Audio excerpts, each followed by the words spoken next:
artists, again, to be that creative, to be able to think logical is just not even a thing that, it's true. You know what I'm saying? And also like being that sensitive to emotions. I call it's like a gift and a curse. Yeah. Because it's like, right? Gives you so much access to such amazing shit, but you got to know how to carry it. Exactly. And I think that's why therapy is important. Yeah. There was a show and I was like, yo, I have a friend that I'm just hanging with. I just want them to come hang around. And it just happened to be a day where it was just like she was having like a mental breakdown. Wow. Yeah. The therapist was just there and just like, hey, like, kind of helping them talk about it, helping her talk about it, and just kind of getting through the hardships of that. Yeah. And then Summer called me, like a couple days later. She's like, I'm not stupid. She's like, that was a therapist, wasn't it? And I'm like, yeah, how'd you know? She's like, yeah, because I know. And I'm like, okay. I'm like, did you enjoy it? She's like, yeah, actually it was okay. I was like, would you do it again? She's like, yeah. So then she started getting used to it, getting the hang of it. She'll fall off here and there. I think as we all do, but knowing that is a tool is what's important. Because social media is free, right? It's the only tool, right? It's gonna cost you your soul, but it's the only tool. Bro, Justin. It's the only tool that you can create a community for free, and you can hit the whole world based on the type of content that you make. That didn't exist 20 years ago. You needed, middlemen to be able to put you on TV to be able to communicate to the rest of the world. It's a gatekeeper killer. Yeah. That's a good way to look at it. Now you can just go direct. Welcome back, guys, to Connection is Magic, a very special episode for you today in honor of World Mental Health Day, in partnership with 988, which is the crisis support hotline, which you can call anywhere throughout the country, and they will plug you with local mental health resources. If you are struggling, or if you know somebody who's struggling, please use that line. They will plug you with resources. It's a great organization doing great work, and so many gems for you in this episode today. We talk about the struggles and the gifts in the journey of being an artist, and how the challenges can be flipped into blessings. Check it out. Much love. Don't forget to like, subscribe, and share this page with anybody you feel that could benefit from these messages. Much love. Peace.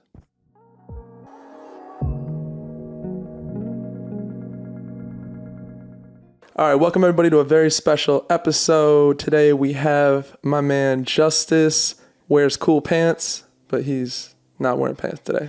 No, it was getting a little monotonous. Okay. Yeah. All right, I'm happy you switched it up for the pod, man. Yeah. This is a show about transitions and overcoming adversity and learning from that shit, right? So I thought a cool place to start with you would be to talk about how you were a failed rapper. Yeah.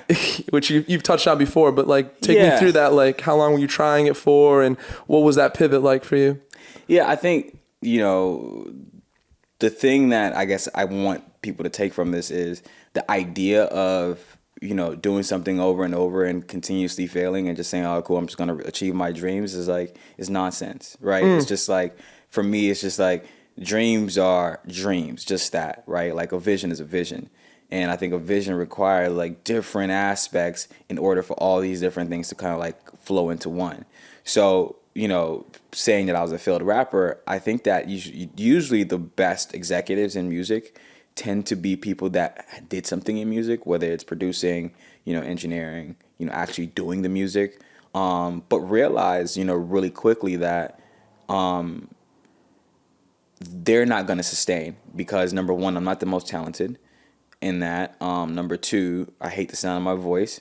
Number three, I'm just crowding the space. So like let me like quickly identify that, hey, this is not what I need to be doing or spending my time doing. Let me figure out what I'm great at and let me hone in on that. Sometimes it's like if an athlete on a football team goes from, wide receiver to like defensive back or something, Yeah. They understand, they have a feel for the game, but sometimes when they switch positions, they could just shine. So a good segue on that is like, we've had a lot of people on the podcast that have done some incredible things, and they all kind of highlight how important it is to have a team. To scale, right? Yeah. So what's it like working on teams and stuff? Like, because there could be like differences, disagreements, you guys, getting everybody on the same page. Like, I don't know, do you have any wisdom on, when people are on the team or on different pages, right? Yeah, I mean, I think just to parallel it to like everyday life. I grew up kind of getting the best of both worlds, as in like I played team sports and I played, sports that it's just you, right? So like I boxed and I played tennis. These are sports that, it's simply just you and the accountability of you. And, Interesting. And I also played team sports. I played basketball and I played soccer, right? So understanding team sports, right? And the reason why, when you look at certain leagues, basketball is as big as it is and soccer is as big as it is because it's energy, right? Like the energy of all these different people in one working towards the same goal ends up making something a little bit more of a snowball effect and making it larger than life, right? And, as you take, solo sports where it's just like boxing or, tennis or, MMA, whatever it is, when you're by yourself, not to say it's just a different level of success. It's just you just can't go as far because it's just all energy. And I take that to where I am now, versus like, I could manage an artist on my own. I could, sign an artist on my own. I think I have enough relationships. I have enough knowledge and experience to do that successfully on my own. Yeah. But it takes away from what I'm talking about, which is like the energy and making what it is that I'm doing here with the borrowed time that I'm on, making that, as impactful as possible. When you're with the team, the ceiling is potentially way higher. Yeah. It is. I mean, you're into like, personal growth or development. You talked about the different podcasts you listen to, right? Because you want to grow as a person. Yeah. Right. So one of the things we talked about on this pod recently, last guest was India Shaw. I don't know if you know her, but she's cool. So she was talking about like how we were talking about how like, when you outgrow friendships, it's not so much about the person. Sometimes it's just about outgrowing like a part of you that was reflected within that person. Does that make sense? Do you have any experience like, outgrowing friendships? Yeah. I mean, I think that's kind of been my whole life, right? Like, it's like, there's two different sides of it because, outgrowing people, outgrowing friends, it's inevitable, right? But like, I think the other part about it that nobody talks about is admitting that just happened, right? And admitting that it's okay to change, right? So like, for example, I was in high school, I was a popular kid, I had a bunch of friends, but when I went to college, my goals changed. So when I got to college, I didn't necessarily hang out with all those people, not because they did anything wrong, not because I love them less. It just doesn't identify with where I need to be, right? So, outgrowing friendships, it's fine. It's okay. I think it's all about how you handle it and how you deal with it and how you communicate with it. You know what I'm saying? So like, you'll have people that, that you used to really be close with, say, oh, like this person's changed, And I think for me, it's like, it's just, sometimes people just need closure. And it's like, yeah, I did change. Yeah. Yeah. It's like, yeah, okay, I did. That's okay. Not because I love you less. I'll always be here for you if you need me. But where my life is going, you don't necessarily fit with that. And that's okay just to be upfront, because I think that occupying people, it's almost just like, it's like emotional rent. It's like, don't even occupy that space in my life emotionally if I'm not told to, if I'm not told the expectation, right? Limit my expectation, right? Like, let me know where I stand in your life, so I'm not holding on to certain things or certain ideals or certain ways that I'm supposed to feel, because you know exactly where I fit. And I think that we just need to be like direct with that. Does that make sense? It does, yeah. And most people don't communicate that well, essentially, right? Which is why it goes bad. Yeah. And it's not talked about enough, I realize, right? I don't hear people talk about outgrowing friendships that much. Yeah, but, I mean, because nobody wants to admit that they changed. I think I'm different. I like that. I appreciate. I love to say that I changed. I appreciate you put it right on the table, Justice. I like that. Yeah, it's like grow or die, like for real. Like if I'm not growing or evolving, I feel like I'd feel it in my spirit, like, you know what I mean? Yeah. I heard you share about how it's important to recognize your niche and to like follow the niche. And this entrepreneur I love, shout out Alex Hormozy. I don't know if you know Alex Hormozy, but he's a pretty good entrepreneur. And he's like entrepreneurs that kind of fall off track and like they're not in touch with their niche. He's like, don't make me niche slap you. So I thought that was good. Talk to us about why it's important to stick to your niche. I think it all depends on where you are in the journey, and like everybody's journey is different. I think that like what people end up doing is they end up comparing themselves to other people. Yeah. Comparing how much they've accomplished. But for me, that's the biggest mistake, right? It's just like, it's have the horseshoe on, blinders, right? And the niche for me, the reason why I believe in the niche is that the niche allows a foundation, right? Because I think that like people fail to realize that being for everybody means that you belong to no one, right? Perfect. As versus catering your product or catering whatever it is that you're selling to a specific person that knows exactly what you're talking about, and you can speak to it and articulate to it, better than anybody because you live it. Allows for that to create a foundation.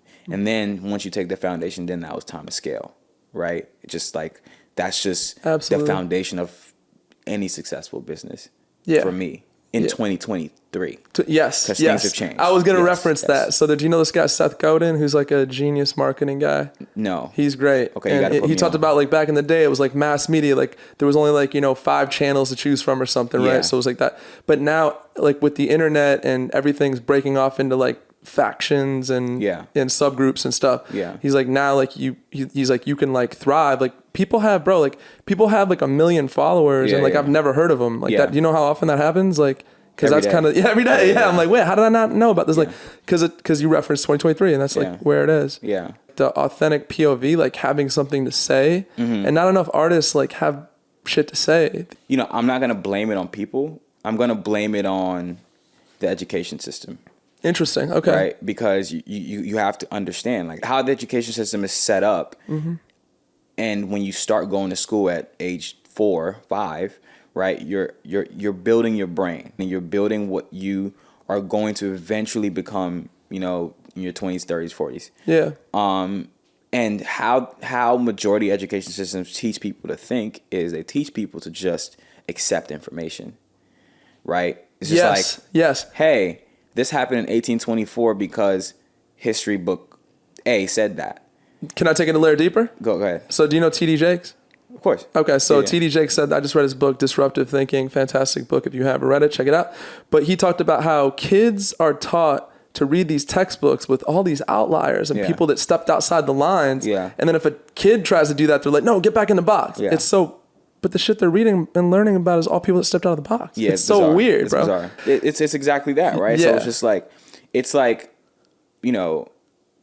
if you understand that this is how people have been conditioned, and this is exactly how people are trained to think over the years, they become what exactly it is that we're talking about, right? As versus, having, and when you name all these outliers, when you name all these people that have been successful over the time, you got to understand it's like there's always been something pivotal that happened in their life, right? A lot of it has to do with, what they were exposed to, a friend that they had, something. Hardship. Yeah, right? something that sparked a curiosity to go against, what the lines have drawn for you.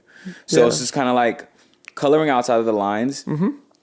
For some people it's hard, but for some people it's a necessity. It's the only way you know how to color, right? It's like, yo, I just don't know how to color in the lines. You talked about when you're an entrepreneur, the zoom out of being an entrepreneur is like, it's super important actually, because you're like literally building shit and like taking care of people's families, right? You mentioned that. And this sort of big picture mentality, right? And again, I've had people on here talk about it, I've read books about it.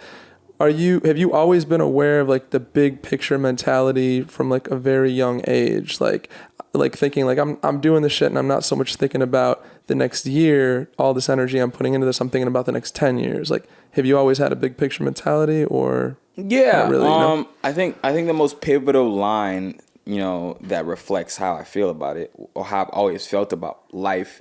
Drake said something along the lines of, I know success is coming. I just hope that I'm alive for it. Yeah, I remember that line. And that line's always resonated with me specifically because it's just like, for me, you know, like I said, I just think that like, if you equip yourself, right, and I think the wrong message that, you know, a lot of these YouTubers and these podcasts and all these things that I hear, like, you know, people give all these like, you know, hotline or hot topic, you know, subjects, right? Like, oh, cool, like clickbait, like, yeah, you know, work hard and, you know, you'll achieve your dreams and da da da.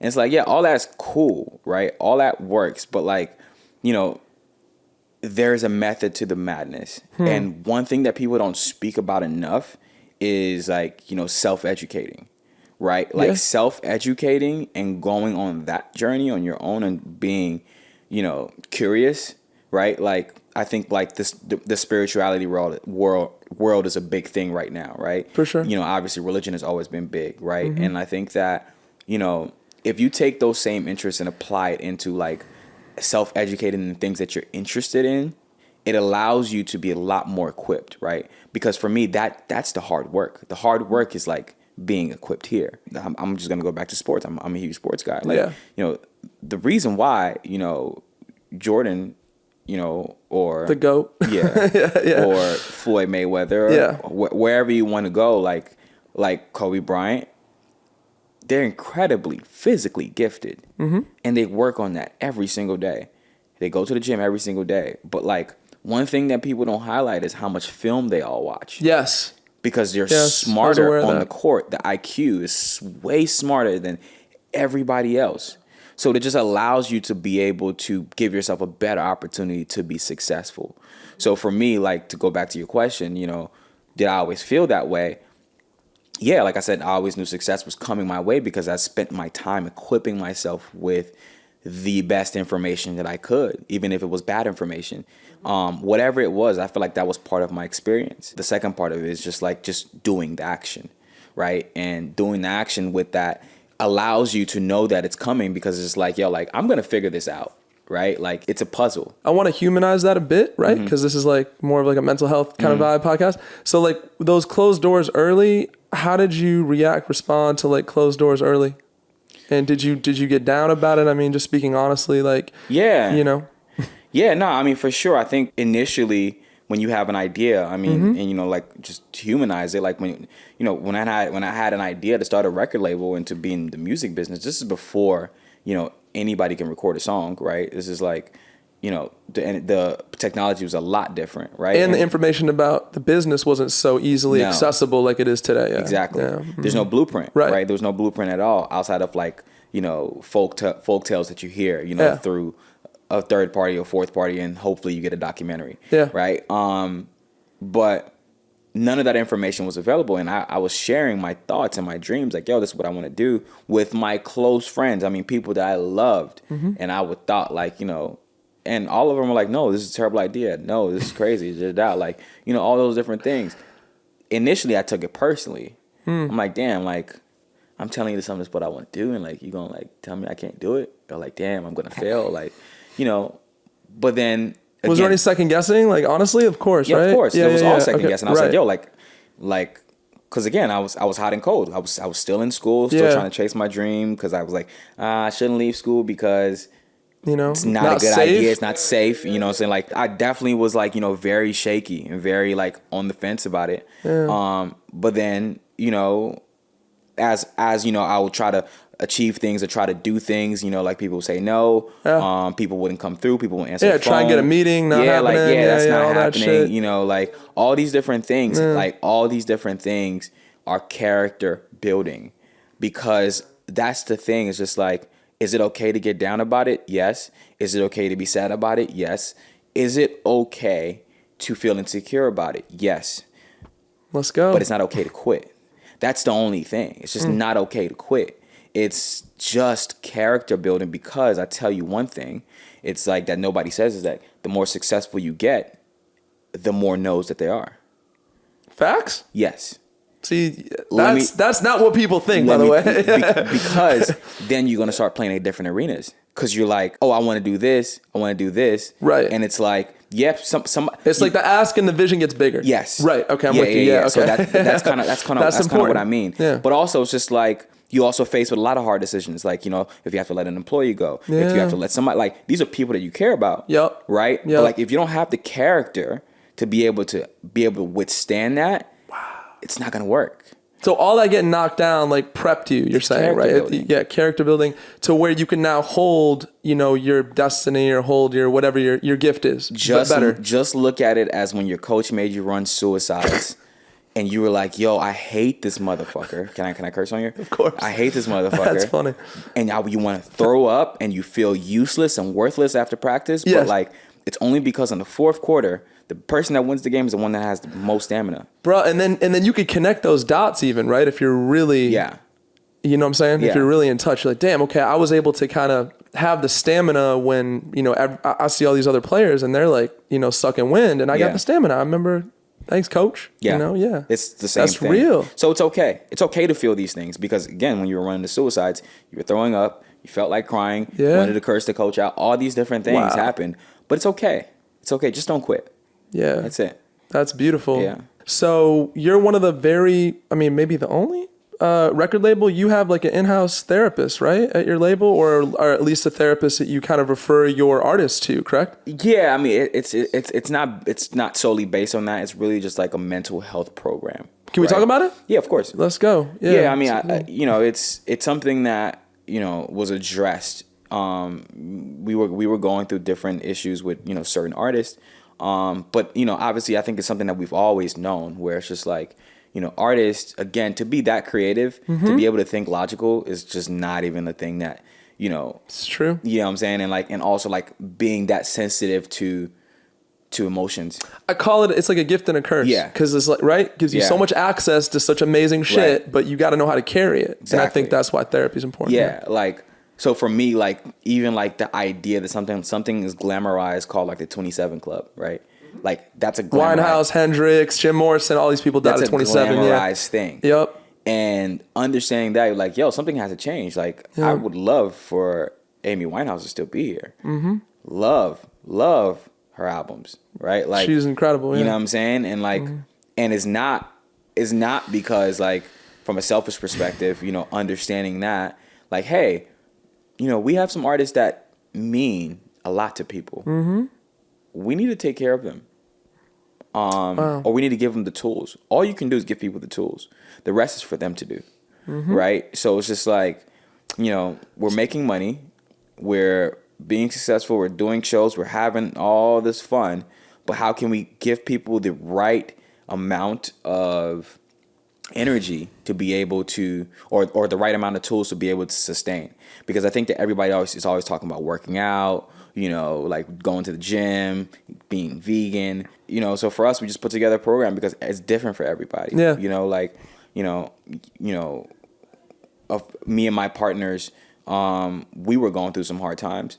And, we decided to do group therapy. Amazing. Wow, you guys together. Yeah, Bro, that's amazing. Yeah, right? But it's just like, because essentially, if you have a partner, if anybody knows anything, you have a partner, you're damn near married to them. Yep. So it's just like, yo, let's just treat you like how marriage couples do when, they don't want a divorce. So we realized that worked, that helped us, right? And that gave us some time to be able to, like, get our shit together. And we said, damn, like, in this same breath, like, Summerwalker's going through some shit. Black, you're going through some shit. Mm-hmm. We need to make this like available, and at your own time, use it. But like, so we created a program where it's just like, hey, this is access to therapists. We'll give you, a stipend, and it's free. It's based on you to do whatever it is that you want with it. Incredible. That's incredible. Go see a therapist, and you don't have to see the therapist that we give you. You can go pay for whoever, right? Because it's different strokes for different folks. Or go get a gym membership because maybe that might be your therapy. Whatever gets your mental health where it needs to be, do that. You take care of this for artists. Yeah. Yeah, that's amazing. And our staff. That's amazing. Yeah. That's amazing. So you said all you could do was introduce them. So I heard Summerwalker share in an interview, like initially she's like therapy. She's like, Yeah. that's white people shit. Yeah. Did you hear her say Yeah, that? yeah, yeah. And then apparently, like, did you kind of sneak into therapist like backstage at one of her shows or something? What's the story go? Because the thing is, I agreed with her, right? As in, like, I was super closed off to therapy, or the idea of therapy, you know, because it's just like, bro, you know, I'm a first generation immigrant. Like, I handle my own shit. Work harder, I think. You know what I'm saying? Just Like, just figure it out. Like, bro, why are you crying about the world again? Oh, okay. But then when I did it, you know, and I'm like, oh, this is like actually like super helpful. Like, it's actually like pretty wavy. Like, you should like go for it. So, you know, she was going through some things specifically on the road because she had a very hard time being an extrovert. Social anxiety, very like, public, right? Yeah, you know what I'm saying? Yeah. Like, you know, like I remember when I first signed her, you know, like her mission was like, yo, can I just give you the albums and just like, I don't have to leave my room. She didn't want to put her face on the album cover and you're Literally. like, yo, what? Yeah, you know what I'm saying? So it's just like, that's just who she is, Yeah. right? Like, because for her, music is an outlet, you know, to creatively da-da-da-da. But, you know, again, this is a business, right? So like, how do you maintain an artist or a client that you're working with? How do you maintain their, you know, what they're comfortable with? Because that's how you're going to get the best material. Yeah. And also, but how do you push them at the same time?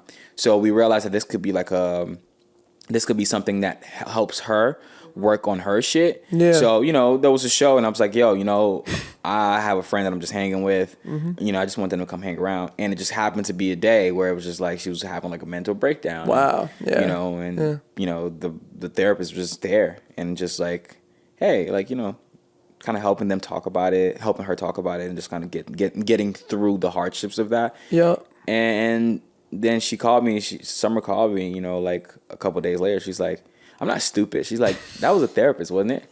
And I'm like, yeah, how'd you know? She's like, yeah, because I know. And I'm like, okay. I'm like, did you enjoy it? She's like, yeah, actually it was okay. You know, I was like, would you do it again? She's like, yeah. So then she started getting used to it, getting the hang of it. You know, she'll fall off here and there. I think as we all do, but knowing that is a tool is what's important. Absolutely. Yeah. There's a part about Summer. She can make super dope shit, but you're just like, sometimes she just doesn't want to share it. And it's like the dopest shit. So like one time you said you broke into her computers. I'm like, no, we gotta, can you tell us that story? That was funny. What do you remember about that? I mean, I do that with her quite often, but again, it's just like I said, it's just her process. Her process is a lot more private, you know, than other artists. Certain artists love 100 people in the studio and just like, you know, tell me how my music sounds. Yeah. You know what I'm saying? But I think for her, like I said, it's like, it's a lot more intimate. It's like, oh, this happened to me. I'm going to write about it. And I'm just going to put it in song form. Right? Not to really share with the world, just for like her own healing or her whatever, right? This is in the beginning, right? Yeah. So like, you know, obviously it's just like, okay, cool. Like, you know, this is the song that I want to share with you. Okay, this song is dope. But like, what do people really want? You know what I'm saying? People want to feel like they know you. People want that raw shit, right? Yeah. Yeah, and she was a little self-conscious about shit. She wasn't self-conscious. She just didn't intend to share it. But you helped her obviously see like, no, like this, because I think music's medicine at the end of the day. So this is like medicine that could like. Yeah. I mean, to this day, there's certain songs she wouldn't perform. Really? Yeah. Specifically because it's like, I don't ever want to revisit that place in my life. When I sing the song, it's going to bring those, you know, hot word trigger button. You know what I'm saying? It's going to trigger me. You know what I'm saying? So it's just like, I understand that. So it's the same thing. It's just like, you know, sometimes you write a song, you just don't want anybody to hear it. You don't want to play it for anybody. Yeah. You know what I'm saying? Because it's like, yo, I got that out. That was it. I didn't know that. I just know that we were in the middle of making the first album, and I was a lot of songs short. And I was like, oh, this is not going to be good. This is not going to be a good album. I'm like, Summer, what's your password? I got to figure something out. You know what I'm saying? So, you know, she was in the middle of moving, and, you know, I saw her computer. I went for it. And I found some shit, and I was like, wow, you know, we got the first single off the first album, Playing Games. We got a lot of songs off that, but yeah, anyways. That's amazing. Yeah. Way to get it done, Justice. It's just about just being creative. Way to get it done, absolutely. Yeah. No, the word no is just like, not now for me. It's just like, That's all it means. Take that and put that in your backpack, kids. Yeah. Not now. Yeah. And how she actually broke, there was a funny story told about that. Like, what helped really catapult it was, did Drake see her video at a bowling alley or something? Is some version of this correct at all? And then Drake sent her a DM and was like, yo, fire. And then you were like, yo, Summer, like, you need to have him jump on this record. Yeah, I mean, it was just one of those things, right? It's just like, we put out the record, we put out the mixtape last year of summer, and she was starting to build like a little cult fan base, you know, like girls that were really into that project. So it was spreading slowly. Wasn't like the biggest thing in the world yet, but it was building and it felt great. And Girls You Love was doing great, and obviously we had a really, really cool video for it that went viral a few times, like, on social media. And I think that it was just what the girls were playing at the time, and I think that's what makes Drake a great A&R, because he's listening to what women particularly listen to. Yeah, I agree. It's like, as he was at a bowling alley and like the song came on, and some of the girls that he was around, and don't quote me, this is a story that I heard, but like, some girls heard the song and they put him on, and he was just like, oh, okay, this is dope, and he followed her.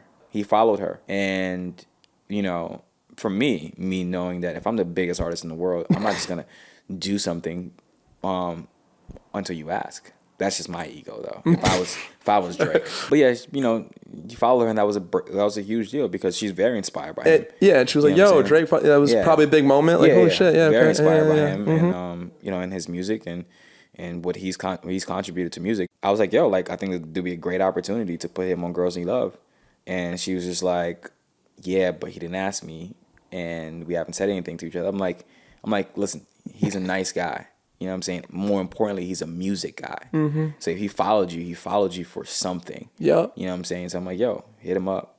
And she was obviously very nervous about it, but she did. And she hit him up, and he was really cool about it. He was like, yeah, send me the track. And Girls Need Love remix. Yeah. And like 3 days later, he sent his verse and put it out like a week later. It was like that. But that wasn't her instinct, was to ask him for that. No. Okay, yeah. No. It's very interesting. Sometimes you need aggressive people in your corner. Yeah. That's fair, bro. That's fair. On that tip of like people not understanding mental health too, like I saw that like Wendy Williams kind of like came at Summer for like, oh, you got social anxiety, and then Summer clapped back like that's the reason why people don't speak up about what they're going through, which is super fucked up to me. Yeah. Because I think in order to heal, like mental health, like so much healing happens when we put that shit out in the light. That's just one of those things, just like I understand both sides. I understand Summer's side, I understand Wendy's side. Because at the end of the day, it's just how the world works, right? Like you can't appreciate the sun without the fucking darkness, right? And the way the world works, you just have to understand that's just how it comes, and that's the territory that it comes. You're saying most people aren't going to understand? Is that what you're saying? No, I'm just saying like there's yes, like it's fucked up to talk about what people are going through, but also like that's her business, and also like people tune into her business. Yeah.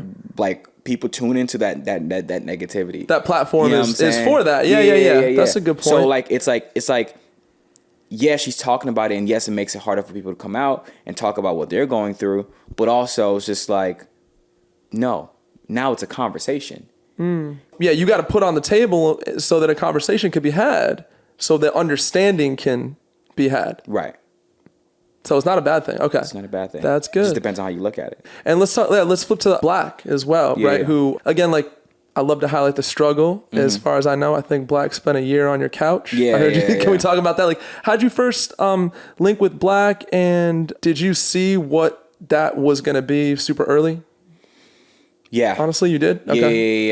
Yeah. I mean, first time I heard him, we were sitting on my partner Tunde and Sean's couch, and Tunde, played the song. Yeah. And yes, we knew because he had a certain tone. I was like, I haven't heard a tone like this in a while. I'm like, this is gonna work if he's dope. So we met him, saw him, had a conversation, and there was one thing to have the talent, but then he had the focus, and this is the thing. The work ethic. This is the thing that I'm talking about, right? Like he wasn't just like, yes, he stayed on my couch for a year, but he wasn't just a couch bum, right? He was like, he woke up every day, folded his stuff, acted like for somebody that lived on the couch, you almost didn't know he was in the house because he was recording at your spot that much, right? No, yes, no, like because the studio was in the kitchen. Oh shit. Yeah, Is yeah. that photo? East Atlanta. Wait, because he's in. All right, okay, we'll get there. Yeah. No. Okay. Yeah, he was good after, way after that. All right. But no, he would sleep on the couch. He'll get up before everybody. Yeah. Fold his blanket, put it under the couch, so you don't even know that he was asleep. Wow. You know, by the time you come downstairs, he's in the kitchen. The kitchen is in the corner, so it's not like you don't even feel like somebody's living there. And he's not in the kitchen. Maybe he might not be recording. He'd just be sitting there. You're like, what are you doing? Oh, I'm just reading a bunch of tweets. I'm just reading about what people think. I'm just reading about how people feel about this subject and that. And it's just like, oh, you're crowdsourcing. Yeah. You're crowdsourcing information. So again, if you listen to like that first project, you know, a lot of it, yes, a lot of it had to do with his experience. But like, if you listen to a song like Problems, right? Like, you know, there's a lot of quotables in that song because all those topics were hot topics at that time on social media. Yeah. So it was a social media success, right? So it's again that he was equipping himself with the information to be able to be a better artist and to translate how people feel. That was authentic to him. Which he did. You know what I'm saying? Yeah, which he did super well. Yeah. There's another layer of like the adversity there. The bad deal with Flo Rida, right? That was out there. Yeah. And so like, he had to shake that off. Yeah, what was that like? You know? When we found him, you know, again, it was kind of that. It was like he didn't have a manager, but he was in a bad deal, and we said, all right, cool, we'll manage you.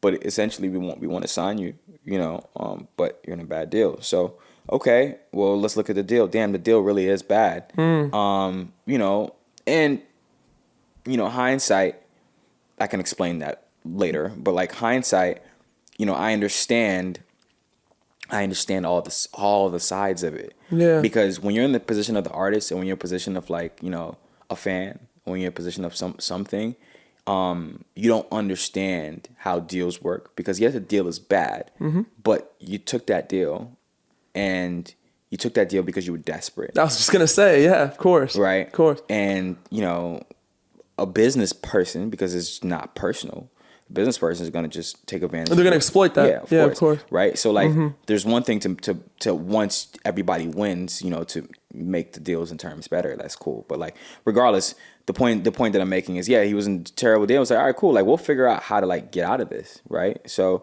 you know, it was just like equipping him with a good lawyer. It's like, hey, this is the first step. I mean, you've been around a lot of artists. I've been around a lot of artists. I was at Interscope for 7 years before I started doing this. Yeah. And I've seen super talented artists get like dropped from a situation and it could really fuck them up. Yeah. You know, they got some real scar, right? Yeah.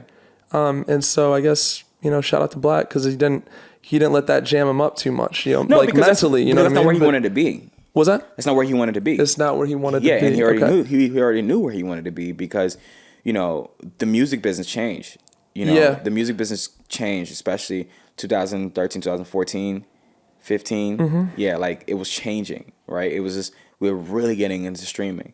So how people were consuming music was completely different, and he understood that. And he understood that where he was, you know, the deal that he signed prior to the playing field has changed now, right? Okay. So he just knew that it just didn't make sense. That's a good point. So I mean, for us, it's just like it wasn't our job to, you know, get him out of it, but it was our job to give him the tools. So it's just like, you know, just providing him with the right lawyer, and him and his lawyer went to go do it. And, you know, as soon as he got out of it, he was like, yo, I'm forever indebted. Like, you know, whatever. Amazing. So, you know, then we figured it out and we signed him, and, you know, rest is history. So I watched his interview with Zane Lowe, right? And he talked about like how, you know, becoming like the 2.0 version of himself and how much he's changed. Like, have you personally, what's it like to kind of see his change, like from your position, your vantage point? Like, has he grown? Like, he said he's like a much better communicator. Is it to do with some of the therapy that you feel like you kind of suggested and put in front of him, would you say? Yeah. That change? Yeah, you know? for sure. Because I think that, like, you know, part of the job of being an artist, a lot of it has to do with just like being self-centered and caring about yourself and knowing Very well what you said. want to say. Yeah. And I think that for him, a huge transition was like, oh shit, like I can't be like that forever if I want healthy relationships around me.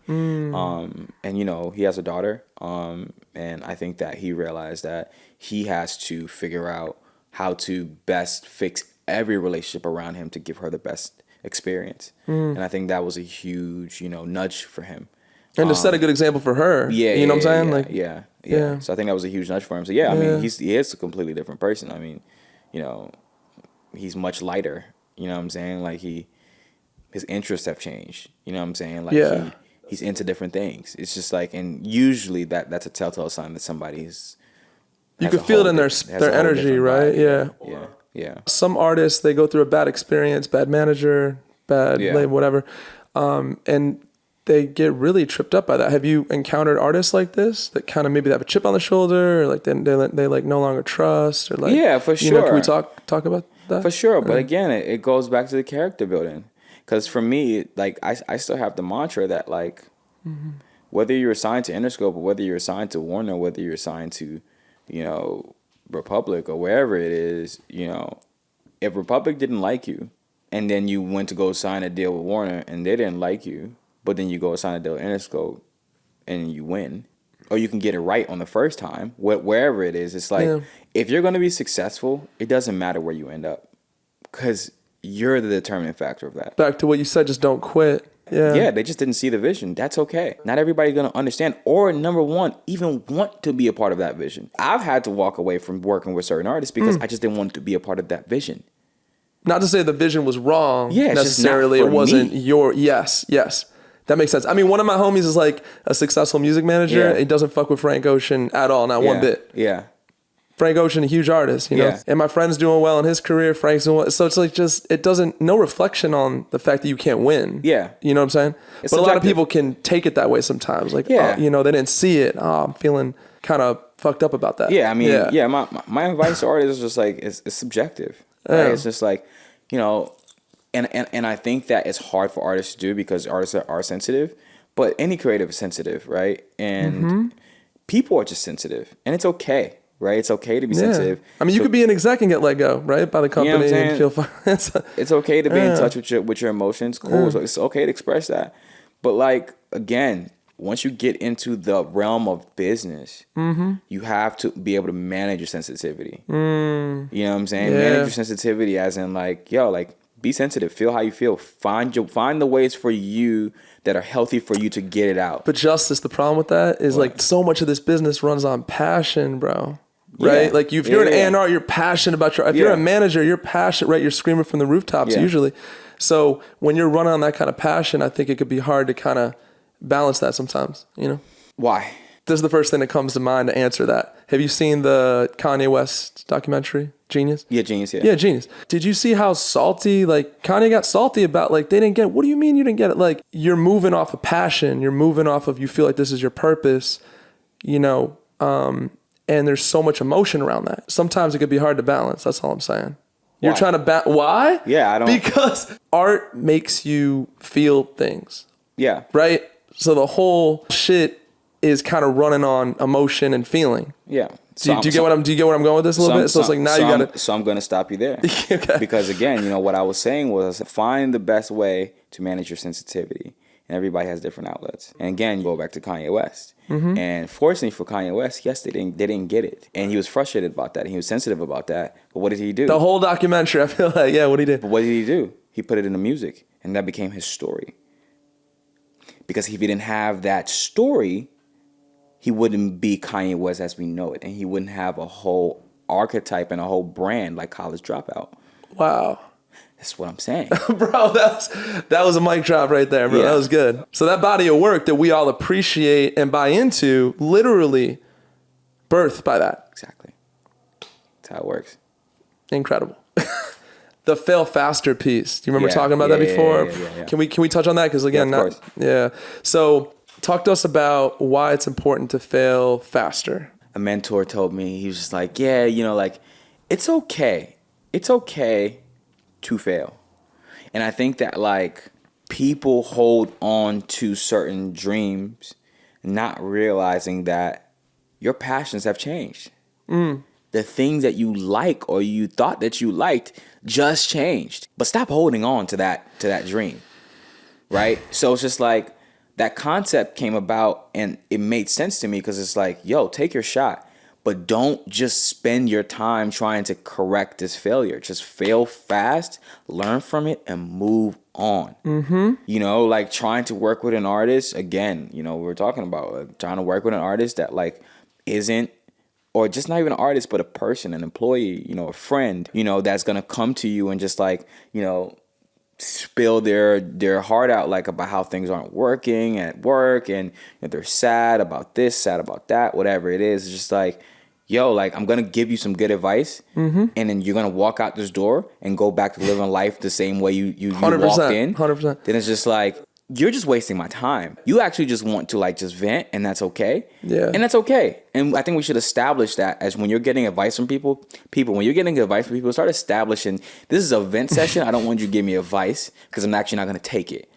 Okay, so like that allows us to like be able to have like, you know, better. We got to know which bucket this is going into before the convo. Yeah, for real. Yeah, but it's just like, but it's just like, yo, things aren't working.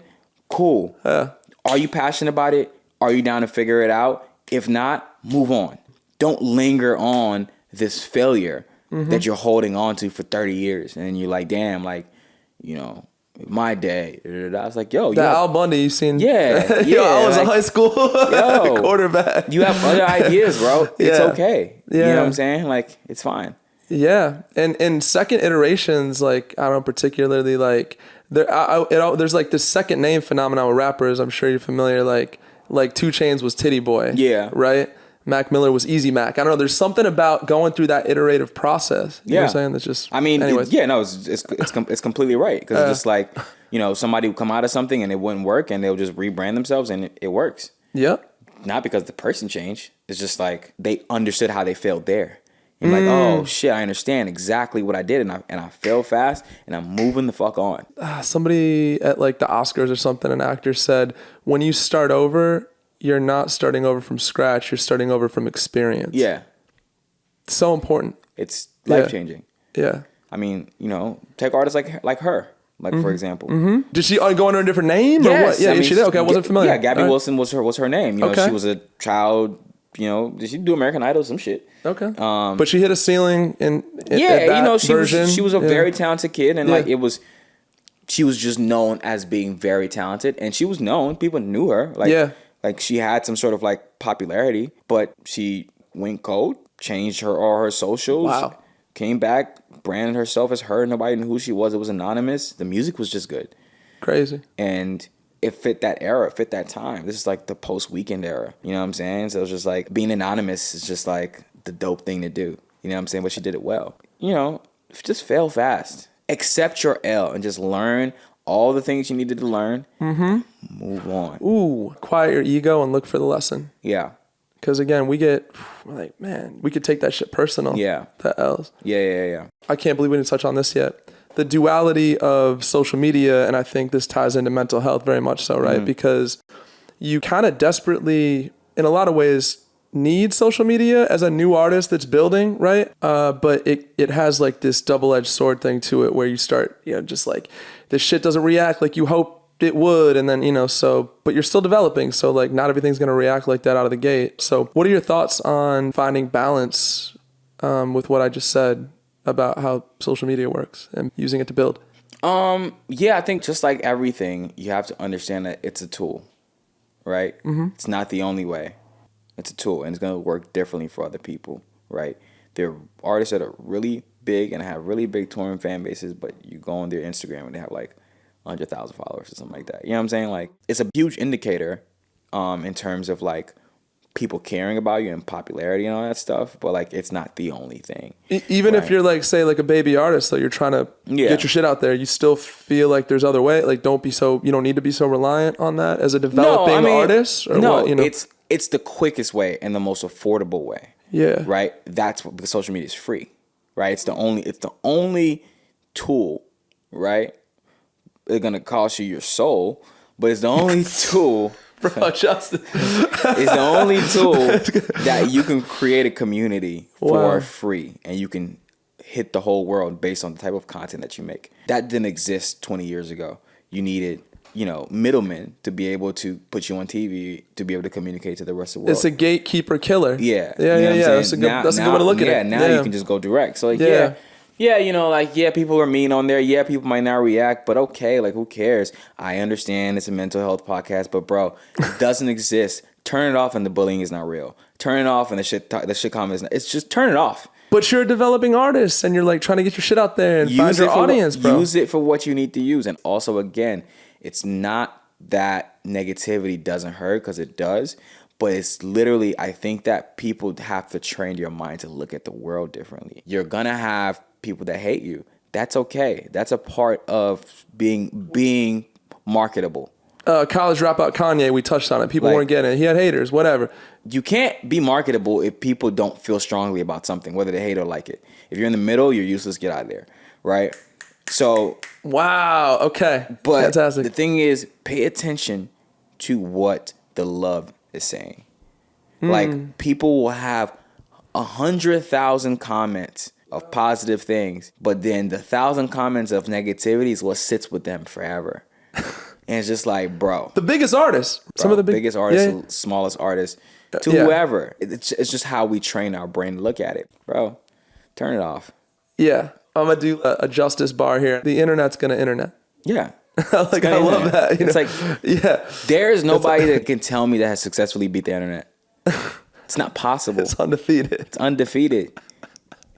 The internet will not lose. So understanding that allows you to just sleep peacefully. Try and flip to the bigger picture. Like, you knew your day would come. You knew success was coming eventually. Yeah. So just maybe that can help you find more grace. No means not now. No means not now. Yeah, it's like, yo, they didn't like that single. Put another single out. That's it. They might like that one.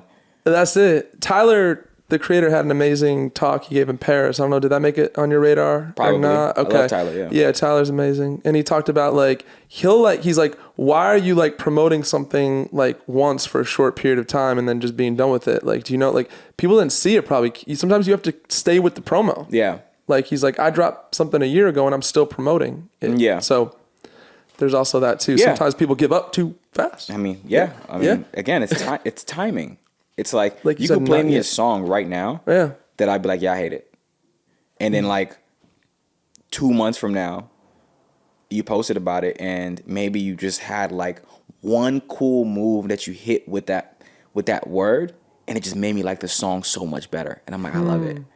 Just that little tweak. Now you're bought in. It's like a salesman. When you're walking through, I don't know, a jewelry store, like you know, like those pawn shops or like, you know, like Slauson, right? You go to been to Slauson. Yeah, like, you know, they're trying to sell like the outlet shit. Yeah, they're trying to sell you all these pieces and you know, he might just say the right thing that might just catch you. Because you don't want to buy the jewelry. You really don't. You don't. You're not. Nobody. I don't know anybody that's walking in there say, "Ooh, I'm gonna just go buy some jewelry today." You know what I'm saying? Like, you're walking in and he's just gonna say, "Hey, yo, Poppy, hey, what do you think about this chain?" And you're like, "Nah, I'm good." Yeah, I know, but you know, the chain, like, you know, the chain hits with that. And you're like, "Yeah, I'm cool. I'll let you have the chain. Just have the chain." You're like, you gonna let me have it? Are you gonna let me have it? Let me see the chain. Let me put it on. You know what I'm saying? Then you might start feeling it, like, you know what I'm saying? Like, damn, this chain's actually kind of hard. Bro, that's amazing. Oh, that entrepreneur I referenced earlier, Alex Hermosi, said this: there's logical solutions and there's psychological solutions. Okay, so he's like, there was a company that had like a really slow elevator, they didn't have the money. There's a bunch of money to fix this elevator, so that's the logical solution, right? And then they went for the psychological solution instead and installed floor to ceiling full length mirrors in the elevator.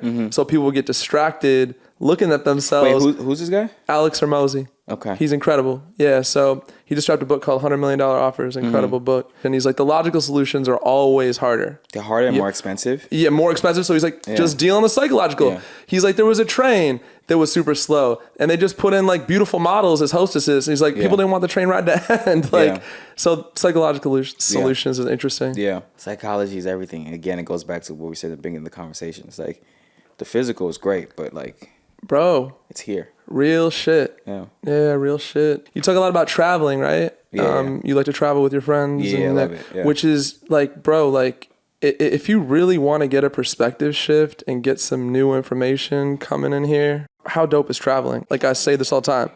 Talk to us about that. Traveling is everything. Again, it just depends on your goals. But like, if you want to understand or feel something different, half of it's all right. So it's just like, there's a reason why when you like are stressed and you walk into a spa, it's dimly lit and you have the fucking water sounds and like, you know, it has a at certain, every spa, literally, has a certain smell. Yeah. It's not because it's like what spa people just want to do. It's because it's the environment.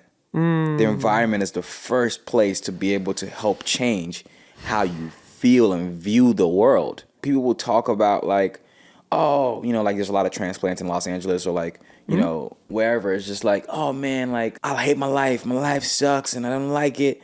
It's like, yo, just move. Just move. You'll be okay. It's probably going to be better for you because now you're going to view the world differently. That's heavy. Speaking of which, you know, like one of my favorite Kendrick albums is To Pimp a Butterfly. And I think he like left, didn't he go to Africa or something for a while? I think, right? To get the, bro, especially as creatives, like we need, I mean, people in general, what you just said applies, but creatives too, because you need something to feed off of, right? Like I think people, you can have a career in real estate, you can have a career in tech, whatever it is. If you want to have a different perspective, the first thing you need to do is move. If you want to look at the world differently, the first thing you need to do is have a conversation with somebody that's not in your normal environment. I think it could all be so simple, but you'd rather make it hard. That's a Lauryn Hill bar I think you shared that spoke to you, right? It's what are we doing here, bro? Like, seriously, it's literally the only bar that I've heard in the last. I mean, I heard the song a long time ago, but it hit me differently. It's like a year ago, and I was like, "Whoa." She's talking about a relationship, but for life? It's life. That's life. It could all be so simple, but you rather make it difficult. Because it really can all be simple. Because when you realize that like 99% of it is not up to you, it's not up to you. Keep going with that. It's not up to you. What do you mean? Like, I mean, you just put in the effort, but the results are largely out of your control. Is that what you're saying, more or less? Here's what I got. So, what's your dog's name? Lola. Okay.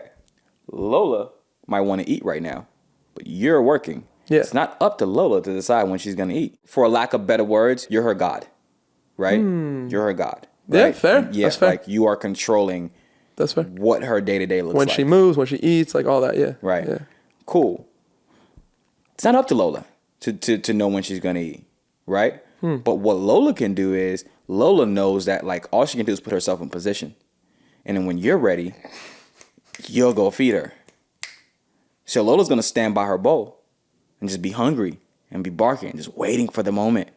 Like, yo, waiting for the moment. Please feed me. Giving the eyes, right? Yeah, you know just what I'm saying? Locked in. Yeah. I'm locked in. Nothing is going to distract me from leaving that bowl. Wow. And that's just a viewpoint of life. It's not up to you. You can't control the timing, is what you're saying. You can't control the timing. Just put yourself in position.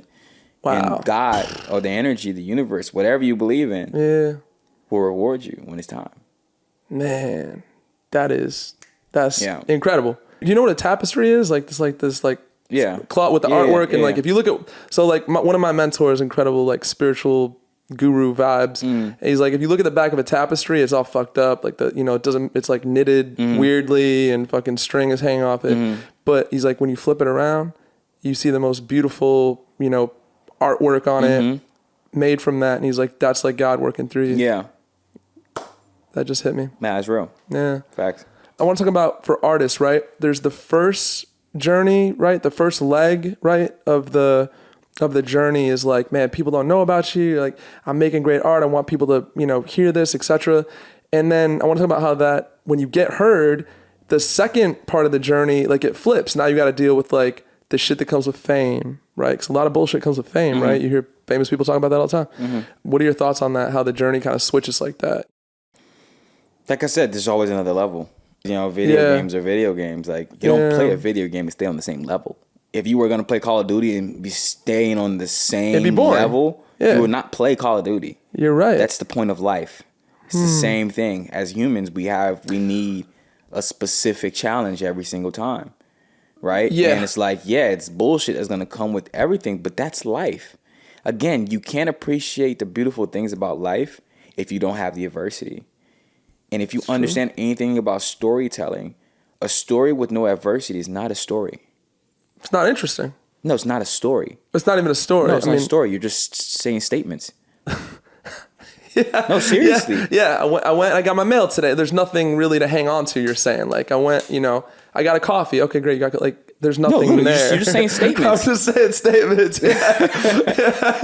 That's real. My friend called me today. Okay, cool. Like you're so right. It's like, what the fuck, bro? Like, what the fuck?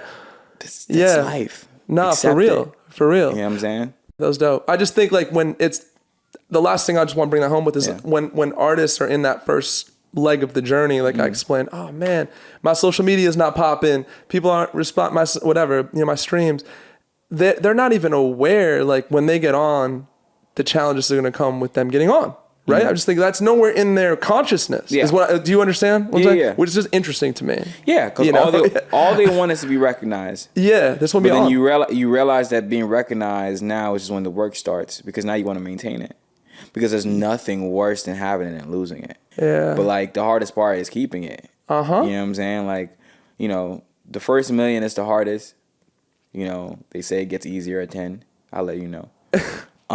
But once you get it, it's like, all right, cool. How do I maintain it? You know what I'm saying? Like, and how do I grow? And how do I scale? I got a segue for us. All right. You just did a big, it's like $100 million deal with, right? Or at least it's in the press with Matt Pincus and all that stuff, right? Yeah. So like, is that in line with what you're explaining right now? Like you're thinking like, how do we scale this and get to the next? Yeah, scale. Exactly, right? It's like, I was having a conversation with a friend last night, actually. She's an artist and, she's been independent for so long. Yeah. And she just did a deal, and wow. I was like, whoa. I'm like, yo, like, I never thought you would do a deal. And she was like, yeah, I didn't either, because she's been successful being independent. Damn. And I was like, well, I mean, the beautiful thing about it is that now you have, all this leverage, and I'm sure it's a deal that you want. And she's like, yeah, it's finally a deal that I'm happy with, and I can like sleep. Like you said, timing you know too, right? Yeah. I can sleep with myself, and like, just know that I did what I wanted to do. And I was like, okay, cool. And I was like, well, like, what was like the main like push for you? Yeah. And she was like, I just sold out a tour. My first tour, I sold it out in like 24 hours. All tickets gone clean. And my agent wanted to put up more dates, but I couldn't afford to do those dates. Whoa. And it was like, I need to scale. So I'm paralleling that to like, we have big dreams. We have big visions for our company and for us as executives and, people. And in order for us to keep expanding, you need to do something to scale. That's the hardest part that nobody talks about. Starting a business is one thing, but scaling a business might be the hardest thing. It might be the hardest thing. Yeah. And what makes it so hard? What makes scaling so hard? Yeah. Well, scaling comes with a bunch of different things, right? Scaling means that now you have processes you have to put in place that are different than the process that you started off with. Because what got you from A to B, you mastered that, but now what's going to get you from B to C? It's all fucking new, right? Okay, I'm with you. Yeah. So now you have to break your habits. Like, okay, cool. Yup. Like, you might have to use Excel spreadsheets a little bit more. Like, yup. You might have to learn about AI because that might save you some time. For sure. Here, you know what I'm saying? So it's just like, okay, now going into unknown territory. Like, all right, well, are we going to spend X amount of dollars trying to break this artist? Or are we going to spend X amount of dollars saying that, hey, this is the new young hot guy. Just give him a bunch of money and have him go break the artist. Or go buy his label. Yeah. And then now just makes your label bigger because you're scaling. Yeah. Right? So it's just like, that's the part about it. It's just like, how do you make these decisions? How do you see these decisions? How do you even train your mind to start thinking this way? Because you're so used to doing it yourself. And your mind is like, yo, I was successful doing it that way, and it wants to snap back. I feel like a little bit to doing it that way. You start doing these things you don't need to do. You know what I'm saying? It's just like, that's scaling your business. That's the hardest thing, bro. So what I hear you saying is it's stepping out of your comfort zone too a little bit. Yeah. Oh, for sure. Yeah. For sure. But like you said, that's what makes it fun. Call of Duty, we don't want to play that same level every time, new bro. Level every time, yeah. So, right now, like, I mean, this new level that, that I'm at, it's like, I was just telling Bryce in the car, it was just like super frustrating. I'm very stressed. You're very stressed and frustrated. Very stressed. Are you going to therapy, bro? But it's okay. No, I'm playing a lot of tennis right now. Okay, all right, that's ideal. Yeah. Finish that thought, though. So you're very stressed and frustrated. No, I'm very stressed and frustrated because, like, all of this knowledge that I've known, majority of it, I have to take it and shred it because it's not relative. Bro, it's obsolete. It's not relative. Obsolete. It's not relative. God damn, bro. Yeah. Let's bring it home with this. Like, intuition. I heard you say like one of the things that really bothers you about major label A&Rs, like they don't lead with their intuition, their gut. They're coming from fear. Like at the end of the day, right? Yeah. Let's kind of like take that and copy and paste that into just like life in general. It's a fork in the road, right? Am I going to come out of fear? Am I going to come from my intuition? Right. Does that make sense? Yeah. So like for me, if I need to, like I meditate like for 40 minutes a day. Yeah. Every day consistently since the pandemic. And to me, that's one of the tools, because we talk about tools for the listeners, that helps me come more from my intuition. It's like my default, right? So fear, I'm able to kind of kick fear out of the way most times. And I'm being led by intuition, and my life is getting better being led by intuition. I've always been intuitive. I've always been like a follow your heart type of guy. But, you know, me realizing what follow your heart meant was just follow your intuition. For me, you know, God places the best things on the other side of fear. Well said. That's just a fact. And understanding that, it allows you to really realize that, again, failure might happen, but it's okay. You know, it's like, just do what you feel is right. Right? Don't make a decision because you're scared to do something, because then now you're creating this cycle of like living in the same cycle and having the regret, and then now being the old person that, you know, was mad that they didn't get to do what they really wanted to do. Yeah. All these different things. It's just like, you're like, what's the worst that could happen? You know, like you're going to be homeless. Yeah. It can happen. You know what I'm saying? It all can happen. Yeah. Again, it's like, what's the point of having a story if there is no conflict? No hardship, no adversity. It's not a story. It's just statements. Amen, man. I hope you guys really, that hit home for you. And the last thing I'll button that up with is, it's really about two things, Justice. It's the pain of discipline or the pain of regret. And the pain of regret just has to hit way harder. Yeah, because you have to live with that. You got to live with that for the rest of the ride, bro. It's temporary. But the pain of discipline is temporary. And it's going to take you to better places. Yeah. Amazing. Thank you for coming on. Thanks for having me. Can people keep up with you? Maybe you want to shout your socials or the LVRN Justice socials wears too? cool pants. It's easy. Even though he's not wearing pants. You know, just getting monotonous. I want to show that I have dynamic. But maybe I should be true to the brand. I don't know. I'll figure it out. But yeah, your manager, if you had a manager, they'd be pissed right now. Yeah. Just so you know. Yeah. But that's what's going to make it exciting. Yeah. If you have an artist that listens to everything you say, you're probably not a good artist. But anyways. Let's go. Yeah.